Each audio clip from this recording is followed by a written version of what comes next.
بھائی کیا کر رہے ہیں؟ میں گھر سے باہر نکلنے کی دعا یاد کر رہا ہوں. مجھے بھی سکھائیں.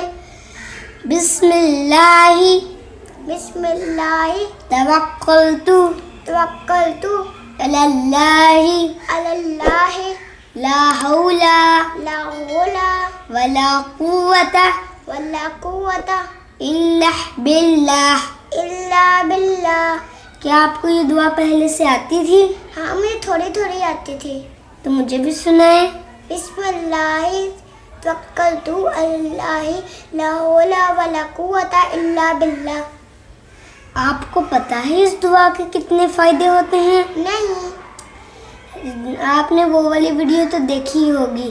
اگر گھر سے باہر نکلنے سے پہلے یہ والی دعا پڑھیں، بسم اللہ توکلت علی اللہ لا حول ولا قوت الا باللہ، تو جو کڈنیپرز ہوتے ہیں وہ آپ کو پکڑ نہیں سکیں گے. ٹھیک ہے؟ ٹھیک ہے. آپ بھی یہ گھر سے باہر نکلنے سے پہلے لازمی پڑھا کریں. ناظرین، اگر آپ کو بھی یہ دعا آتی ہے تو بچوں کو ضرور یاد کروائیں، اور آپ بھی یہ گھر سے باہر نکلنے سے پہلے روزانہ پڑھیں. کہیں پہ کوئی حادثہ بھی ہو سکتا ہے. جس طرح ایک ویڈیو تھی، اس میں ایک لڑکا جا رہا تھا، ٹرک کے ساتھ ٹکر لگ گئی. اسی طرح اگر آپ گھر سے باہر نکلنے سے پہلے دعا پڑھیں گے تو اس طرح کبھی نہیں ہوگا. السلام علیکم ورحمۃ اللہ وبرکاتہ.